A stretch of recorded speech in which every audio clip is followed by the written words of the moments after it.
So today I'm gonna be doing something a little bit different than usual. Instead of just like reviewing one thing, I'm just gonna name my favorite movie for every year that was released during my lifetime. Now, obviously, I haven't seen them when they came out in theaters, most of them, because I was very young and would probably either get bored or cry in my infancy. So I was born in the ripe year of 2003, really good year. And my life has gotten worse since, so let's recap the movies of my lifetime. So, the year of my birth, 2003, right in between the Lord of the Rings movies, so obviously I'm going to say Return of the King for that year. It's just a very epic conclusion to the trilogy. I can't exactly pick my favorite movie of Lord of the Rings because I just consider them one big thing. But yeah, this is definitely just a genius way to end it on. The acting, performances, music, fight scenes, just everything about these movies is perfect, which is why Lord of the Rings is my favorite movies. So honestly, if you haven't seen it, then definitely check it out. I did a review of the movies on my YouTube channel. I have a YouTube channel, by the way. So yeah, obviously, Return of the King has to be the best one. Moving on to 2004, I think it is a tie between Kill Bill 2 and Eternal Sunshine, so I'm not allowing ties for this one. So as much as I like Kill Bill, I'm gonna have to pick Eternal Sunshine of the Spotless Mind. So, I'm not really a Jim Carrey fan. I like him more in dramas than I do in comedies because I feel like his comedic style is way too over the top, and it just doesn't, it's just not exactly my type of humor. But I did love him in Eternal Sunshine of the Spotless Mind with Kate Winslet.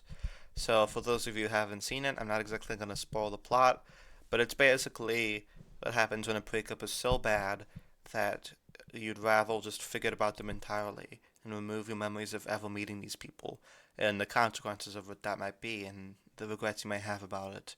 It's a very beautiful movie, very well shot and directed. Um, it's kind of like a little surreal indie style, which I kind of dig. And Kate Winslet is fantastic as always. She's one of my favorite actresses, and this is a very good role for her. Moving on to 2005, we have Batman Begins, which is the first of the Christopher Nolan trilogy about Batman.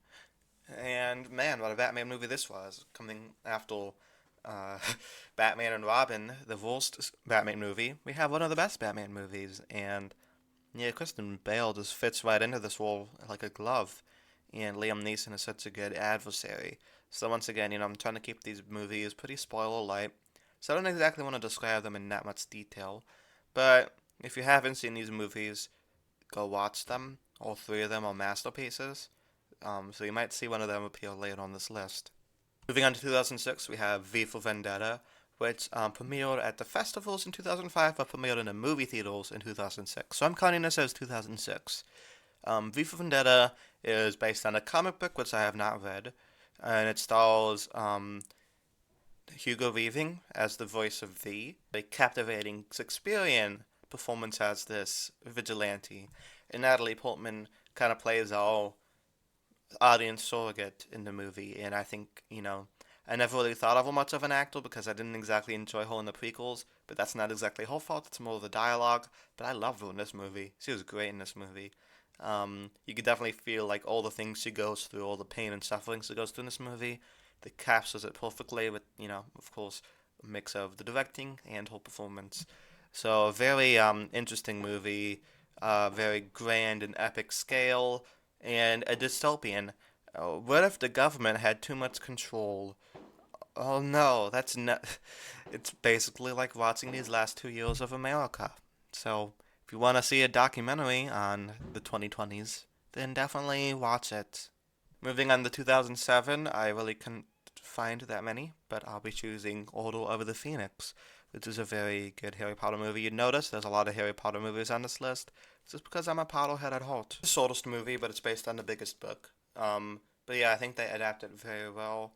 I really like Dolores Umbridge's performance as sorry, whoever played or playing Dolores Umbridge, you know what I'm talking about. And with David Yates in charge, you could definitely see the films continue the darker approach. It got dark in Azkaban, got a little, stayed about the same in Goblet of Fire, but it kind of plunges into darkness with this movie, and I think that's really good. I feel like out of all the directors for Harry Potter, David Yates is my favorite. And of course, just very good acting all around. Gary Oldman does a very fine job as Sirius. And yeah, very enjoyable movie, as with all the other ones. Moving on to 2008, though I wanted to put The Dark Knight here, I decided on Gran Torino, which is a movie directed and starring Clint Eastwood. So I'm a big fan of his, of course, from the Man with No Name trilogy by Sergio Leone, but he plays a different character here. He plays this racist old man who, starts to be friends with this young Hmong kid. I think that's what the country is called. Hi, Momo. Aw, he's so cute. Anyway, Clint Eastwood's character goes on this path of redemption in a way, and stops being a grumpy old man and starts being a good man who actually protects this young boy from the inner city gangs in which he's being drawn into. Momo, get out of my microphone. Oh, he's so cute. All in all, from Clint Eastwood's performance to the supporting cast and the sister, I forgot what her name was, I just thought it was a very entertaining movie, but also a very real movie. And I feel like you don't really get that in Hollywood much. Moving into 2009, we're back with Harry Potter and the Half-Blood Prince. Once again, a great movie, also directed by David Yates. And it's probably even darker. Like, every time you think the series isn't going to get darker, it gets even darker. So yeah, great performances all around. Not exactly my favorite Harry Potter movie, but it's still, you could see things amping up to a big climax. The guy who plays Dumbledore is very good in it. So, yeah, all around great. And Voldemort has never been more of a threat. Alan Rickman gets some really good scenes as Snape. Helena Bonham Carter, of course, steals every scene she's in as Bellatrix. So yeah, if you're not a fan of Harry Potter by this point, I felt like you probably wouldn't like it. But if you're already deep into it, I don't see why you wouldn't like it. Moving on to 2010, we have another Christopher Nolan movie called Inception. Very well-known movie. I don't exactly have to spend much time talking about it, but it's about people going to dreams inside of dreams inside of dreams inside of dreams. Now, this concept seems simple, but they managed to very complicate it, but in a way doesn't melt my brain like Tenet did. Very good performance by Leonardo DiCaprio here, and anybody who says Christopher Nolan isn't good at writing emotion is a total liar, because he definitely is, because Leonardo gives a very good, emotionally captivating performance about, the loss of his wife and child. The supporting cast is great, as always. Elliot Page is good, Tom Hardy and Cillian Murphy. You could see that they're good together, also in Peaky Blinders, of course. This is basically the trial one for Peaky Blinders. They've worked with each other a lot of times. So yeah, very, captivating movie. Not only in the script, but also just the way it's directed. I don't really like the Hans Zimmer score. I think it's a little too much. But I feel like the effects make up for it. A lot of practical effects are used in this movie. It has CGI in it, but it's not overly reliant on it. And because this list is more predictable than I thought, Deathly Hallows 2. I had to skip Deathly Hallows 1 because of Inception, which I think was arguably a better movie than Deathly Hallows 1. But Deathly Hallows 2 makes the list. I really like the decision to split it into two movies, because so much happens in this, kind of with the plot, but mostly with the characters, and I feel like they're owed a really long time to tell this book, because there's so much character building, dynamics, and relationships, and it all comes to a head in this one. And I feel like while part one was mostly focused on that, part two is more about saving the world, and I feel like that is a very good high stakes moment. There's a lot of stuff that happens in trying to defeat Voldemort. The epic battle is quite epic indeed, and the only scene I don't like from it is the stupid epilogue. I'm not going to spoil it, but I think it's kind of dumb. But still, the Harry Potter series still holds a special place in my heart, as a very, loyal adaptation of a series of books I love. Let's move on to 2013, shall we? Let's talk about Gravity, starring Sandra Bullock and George Clooney. So, this movie I haven't seen in quite a while, but I remember really liking it. 2013 didn't have that many good movies, if you think about it, but Gravity is one of them.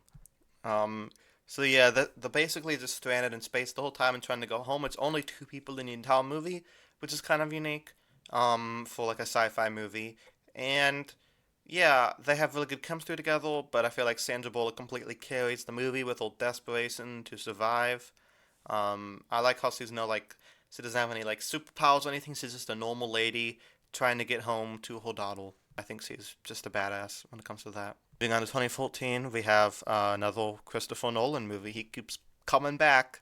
We have Interstellar, starring Matthew McConaughey, and I love this movie. It's very 2001-esque sci-fi movie. It's very long, but it looks incredible. And once again, anybody who says Nolan isn't good at writing emotion either hasn't seen any of his movies or is a big liar. Because that scene he has with his daughter, I'm not going to spoil it, but you know what I'm talking about, that hits you right there. Great acting all around from Jessica Chastain and Matthew McConaughey. And Anne Hathaway was very good in it too. You notice he kind of reuses actors in every movie. you know. She was also in The Dark Knight Rises, which is also my 2012 pick. Forgot to mention that, but whatever. Moving on to 2015, we have Ant-Man. That's just purely by default, because that's one of the few movies I have seen of 2015. And I thought it was okay. I thought it was a good movie. It's not exactly my favorite Marvel movie. It's just enjoyable, and it gets a pass. Cause nothing I haven't seen that many movies from 2015. Obviously, I've seen Avengers, Age of Ultron, which I also liked, but I thought wasn't as good as Ant Man. And I saw The Force Awakens, which was good at the moment, but in hindsight, is just the start of a failure. So that's not a good movie anymore, I guess. Moving on to 2016, we have La La Land, which is a movie I thought I wouldn't like because I'm not exactly a musical person, but I enjoyed it. The visuals were very stunning. The chemistry between Ryan Gosling and Emma Stone was very good, and the musical numbers were very catchy. So yeah, very good movie with kind of a bittersweet ending. So to not spoil anything, let's move on. 2017 gave us three billboards outside Ebbings, Missouri, and just a very good performance by Frances McDormand. She's one of those actresses who doesn't act that much, but when she does, she's very memorable. Um, see, you could tell like the desperation and the bitterness to try to bring her daughter's killers for justice, and she just sells every scene of this movie. She's not exactly a good person, but you still root for her anyways. 2018, we got The Green Book, which is a very surprise. Like I really like that movie. It stars my man Viggo Mortensen from 2003, um, Return of the King, and Marcelia Ali. I don't know if I pronounced that right. Sorry if I did, Ali. Who was in True Detective, and it's about a cab driver who gets a job driving this black pianist throughout the American South. And over the course of the movie, he gets to understand the piano player's problems, facing racism in the 1960s.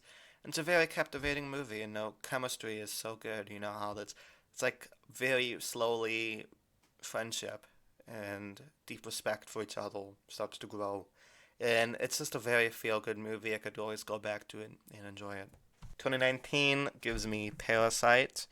Um, that movie was spectacular. I don't even want to tell you what it's about because even that's a spoiler.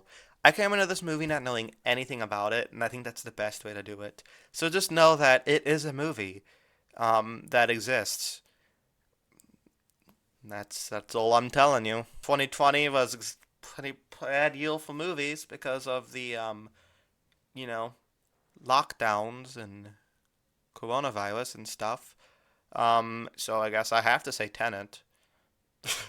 Tenet wasn't exactly Nolan's best.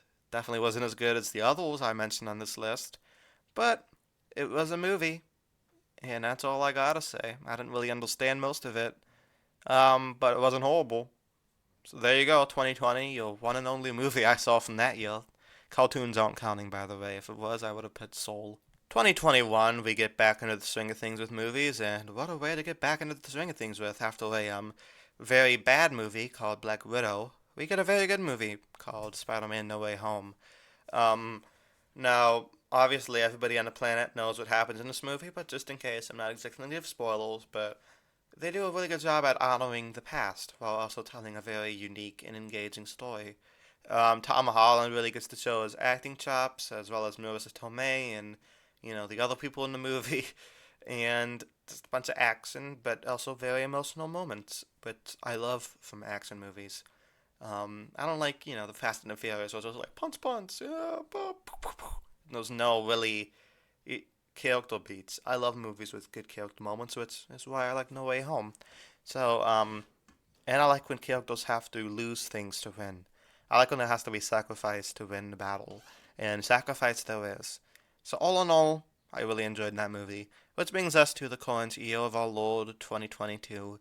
Well, I'm talking about Everything Everywhere All at Once, um, which is a very unique movie. I don't think I've seen a movie like this. Definitely the best movie I've seen since Parasite. Just, it's about what your life could be like if you made different choices. All of us think these things. All of us think about what would have happened if I did this instead of this. And this movie pretty much shows it. But there's also kind of this high stakes end of the road scenario too. But besides these sci-fi concepts and the threats, it's basically a story about a mother, immigrant mother, trying to connect with her daughter and her husband. And yeah, Michelle Yeoh does a great performance. Uh, the guy from Indiana Jones plays her husband so well. I forgot what his name in his real life. Hee Kwan, I think. And he is great in this movie. He hasn't been in anything for like 20 years, but he comes back full force in this. He is incredible in this as her husband.